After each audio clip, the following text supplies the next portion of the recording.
Hello tout le monde et bienvenue dans cette nouvelle vidéo où on va parler filtre à air sport, vroom, avec des effets sonores de dingue ou pas.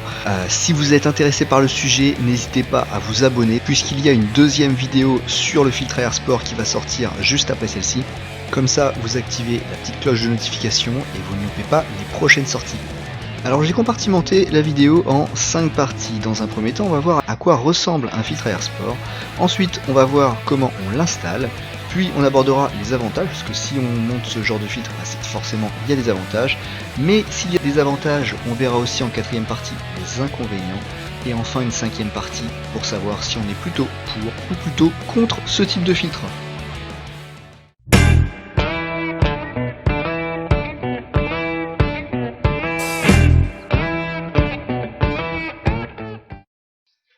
Alors on y va donc concrètement à quoi ça ressemble. Quand tu commandes ton filtre à air sport, tu reçois une boîte, tu ouvres la boîte et dedans tu as un petit sachet avec le filtre à l'intérieur. Donc voilà à quoi ressemble ce filtre. Celui-ci est rouge mais tout dépend en fait de la marque que tu vas choisir. Une autre marque très connue a opté pour le vert et encore une autre marque très connue également a opté pour le bleu. Donc la couleur n'a absolument aucune importance. Ce qu'il faut regarder c'est comment le filtre est conçu.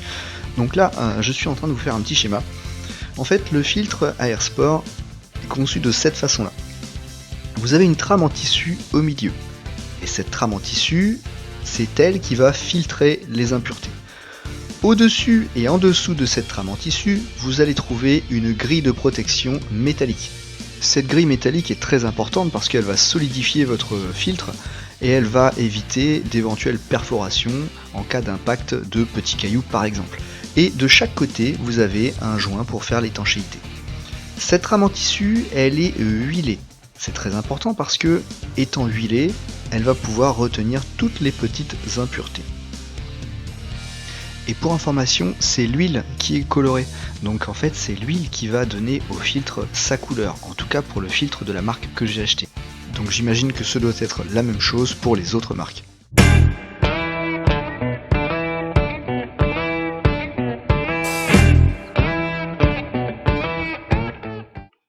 Allez, c'est parti pour l'installation. Alors rien de très compliqué, vous allez voir, c'est très rapide et en plus c'est franchement pas, c'est à la portée de tous. Donc il n'y a aucune modification moteur à apporter. Donc déjà ça c'est un gros point positif. On va faire comme si on remplaçait un filtre à air standard. Donc là j'ai commencé par déconnecter le connecteur du débitmètre de masse. Ensuite j'ai enlevé le collier, j'ai desserré le collier de serrage au-dessus de la boîte à air et là je suis en train d'enlever les 4 vis de la boîte à air. Voilà, donc j'en ai fait une, deux, là je passe à la troisième vis de la boîte à air, je passe à la quatrième, voilà, et on va pouvoir enlever le dessus de la boîte à air. Voilà, donc j'ai les petites mains qui viennent m'aider, on soulève, et on découvre le filtre à air papier. Donc on enlève l'ancien filtre et on va en profiter pour mettre un petit coup de nettoyage à l'intérieur de la boîte à air. En dessous, là dans la partie inférieure, c'est la zone qui récupère en fait toutes les saletés. Voilà, donc on remplace, on met le nouveau filtre, on fait bien attention au joint, ensuite on remet le dessus de la boîte à air, là on voit le débitmètre. Voilà, on replace le haut de la boîte à air correctement au niveau des joints, on pince pas les joints, on fait attention, et ensuite on remet les 4 vis, puis on mettra le raccord avec le collier métallique, puis le connecteur du débitmètre, et le tour est joué. Si vous êtes un petit peu frileux à agir sur n'importe quoi d'électronique, sans avoir débranché la batterie, surtout n'hésitez pas, vous débranchez la batterie avant toute opération. D'ailleurs c'est ce qui est préconisé, moi je l'ai pas fait tout simplement parce que j'avais la flemme de remettre l'horloge à l'heure après, voilà c'est tout simplement, donc c'est une bêtise de ma part. N'hésitez pas, débranchez la batterie si vous le voulez, et lorsque vous rebranchez la batterie après avoir fait quelque chose, attendez un petit quart d'heure, et puis là au moins vous êtes sûr que vous ne craignez rien du tout.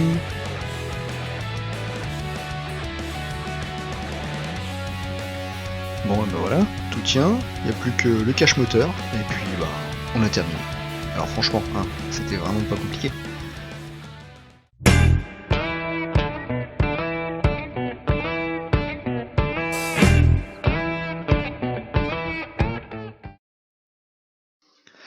Alors, les avantages de ce type de filtre. Alors, le premier, et ce qui est mis en avant en général, c'est que le filtre laisse passer plus d'air. Qui dit plus d'air dit plus de puissance. Alors bon, il faut pas non plus croire que vous allez modifier votre voiture et que vous allez gagner en performance avec un 0 à 100 avec 5 secondes de moins. Non, c'est clair. Mais disons que oui, effectivement, il y a plus d'air qui passe. Donc oui, effectivement, vous avez un petit gain de puissance. Après, c'est variable d'une motorisation à une autre, et là, je l'ai monté sur un 2 litres HDI 136 chevaux, donc disons que, de 136, je suis passé à 139 chevaux, c'est quasi imperceptible. Donc c'est pas pour le gain de puissance, clairement, qu'on fait ce genre de modification. Le deuxième avantage qui lui peut être intéressant, c'est que vous avez un filtre qui ne se jette plus. C'est plus un filtre jetable, c'est un filtre lavable. Donc en fait, c'est un filtre qui dure la durée de vie de la voiture. Donc comme vous n'achetez plus de nouveaux filtres à chaque fois, à chaque révision, eh bien on peut se poser la question de savoir si un filtre à air sport est plus ou moins rentable à long terme. Bon, il faut savoir quand même qu'il faut racheter de l'huile et de quoi dégraisser le filtre. Donc après, voilà, on peut se poser la question. Mais ça peut être un avantage. Et vous avez une belle pièce avec des belles finitions. En tout cas, moi, personnellement, j'apprécie avoir ce type de filtre sur ma voiture. J'ai un petit gain de puissance léger et puis j'ai une pièce de qualité. Voilà, tout simplement, ça me fait plaisir.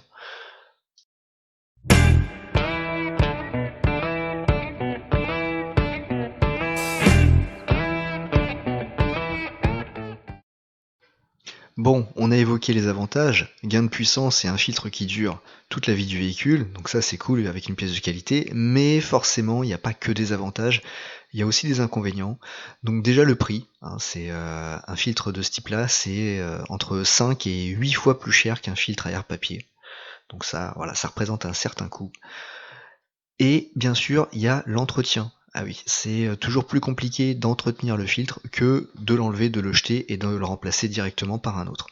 Alors concernant l'entretien, je ne vais pas épiloguer tout de suite, mais je vous invite, si vous souhaitez voir comment on entretient ce filtre, je vous invite à vous abonner tout de suite et à activer la petite cloche de notification, puisque la prochaine vidéo se portera sur justement l'entretien de ce filtre. Comment on le nettoie, comment on le graisse, quels sont les produits qu'on utilise, etc. Donc si ça vous intéresse, rendez-vous dans la prochaine vidéo. Donc je reviens sur les inconvénients. Les inconvénients, il y en a deux. Premièrement, le prix, et deuxièmement, l'entretien. Donc c'est un petit peu plus galère. Donc si vous n'avez pas envie de devoir nettoyer, sécher, regraisser le filtre, franchement c'est pas la peine. Dans la prochaine vidéo, je vous donnerai quand même une petite astuce pour vous faciliter un petit peu la vie, pour faciliter justement le moment de l'entretien. Mais si les avantages pour vous ont plus de sens que les inconvénients, eh bien pourquoi pas. Si vous êtes prêt à mettre le prix et à nettoyer le filtre, eh ben voilà, faut pas se poser de questions, faut foncer. Par contre, si vous n'avez pas envie de vous prendre la tête, de mettre quelque chose de pas cher et de le remplacer, voilà, bah c'est du jetable. Je dirais que c'est en fonction de chacun. Avant de clôturer cette partie inconvénient, je voulais ajouter quelque chose. Sur internet, vous pourrez trouver une vidéo d'une personne qui s'appuie sur des études montrant que les filtres à air de ce type, sport, laissent passer plus d'air. Oui, c'est certain, mais ils laissent aussi passer plus de poussière. Alors, qui dit plus de poussière, dit moins bonne filtration, et dit aussi une usure prématurée du moteur. Franchement, tout ça me paraît complètement cohérent, et je ne remettrai pas en cause ce que j'ai entendu dans cette vidéo. Ceci dit, est-ce que c'est suffisamment important pour mettre en péril la durée de vie de manière significative votre moteur? Ça, je ne sais pas. Pour vraiment le savoir, il faudrait faire une étude comparative avec deux véhicules conduits de la même façon avec un filtre à air papier, un filtre à air sport dans les mêmes conditions d'utilisation et ça me paraît un petit peu compliqué à tester. Mais c'est ce qu'il faudrait faire vraiment pour en être sûr.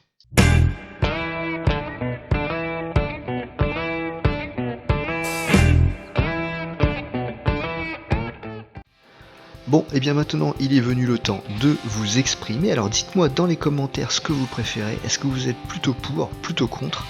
Petit récap, les avantages, un petit gain de puissance, vous avez une pièce de qualité qui ne se change plus, qui fait la durée de vie du véhicule. Les inconvénients, eh bien ça coûte plus cher à l'achat, et vous devez évidemment entretenir ce filtre. Mais avec une petite astuce, on s'en sort très bien et ça se passe bien. Moi vous l'avez compris, mon choix se porte sur le filtre AR Sport. Je trouve ça sympa, mais après évidemment je comprendrai que vous, ce n'est pas le cas. Donc dites-moi si vous préférez le filtre AR papier ou si vous êtes vous aussi passé au filtre AR Sport. Bon et bien la vidéo se termine. Juste avant de se quitter, je tiens à vous préciser que au moment où je tourne la vidéo, on est près de 2500 abonnés. Alors pour certains, c'est rien du tout, mais franchement, pour moi, je trouve ça juste énorme. Donc un immense merci à toutes les personnes qui se sont abonnées, à toutes les personnes qui continuent de s'abonner, de venir voir les vidéos, parce que 2500, c'est juste énorme. J'ai choisi 3 villes au hasard sur le site ville-france.com. Et donc je salue 3 villes de 2500 habitants, j'ai tiré au hasard. Donc la ville de Loury dans le Loiret à 45. Donc je salue également la ville d'Andy dans le Val d'Oise 95. Et je salue les habitants de la ville de Montagny dans le Rhône dans le 69. Voilà. Et puis un gros merci à toutes les personnes qui se sont abonnées, qui vont s'abonner, à toutes les personnes qui viennent voir les vidéos. Merci beaucoup, un immense merci. Et si vous voulez me suivre sur les réseaux sociaux, il n'y a pas de souci, je suis actif sur Instagram, je vous mets le lien sur la vidéo et dans la description. Si la vidéo vous a plu, n'hésitez pas à mettre un gros pouce bleu, vous abonner à la chaine, et puis je vous dis à très bientôt pour une prochaine vidéo. Ciao!